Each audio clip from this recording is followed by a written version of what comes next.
In today's video, I'm going to teach you how to create stunning visuals by enabling and utilizing the depth of field feature in your 3D scenes. This effect is pivotal in adding a layer of realism to your renders by mimicking how cameras in the real world capture depth, a key element often used in photography and cinematography. So grab your mouse and let's get started. First, we'll begin by enabling depth of field on the camera. This is essential before any adjustments can be made, so with your scene open, go ahead and select your camera. To do this, you can either click on it directly in the 3D viewport or navigate to it through the outliner. Once your camera is selected, head over to the Properties panel on the right.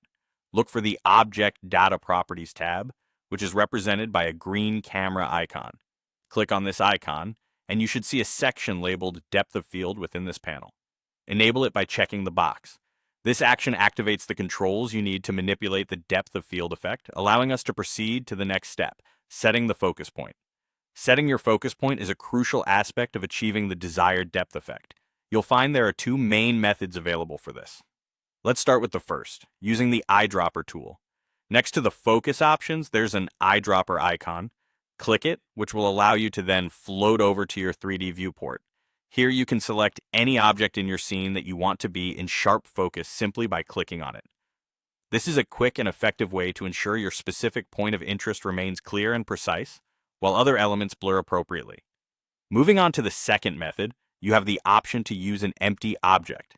This technique provides more control and flexibility, particularly if you're working with a scene where focus will change dynamically or needs to be adjusted frequently. To do this, add an empty to your scene. You can accomplish this by pressing Shift plus A, which will bring up the Add menu. Navigate to Mesh and then select Plane Axes.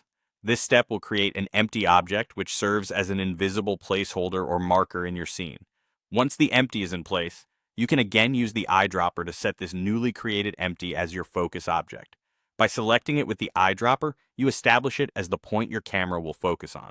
The real beauty of this method comes into play as you begin moving the empty around. Simply drag it within your 3D space to adjust where the camera's focal point lies.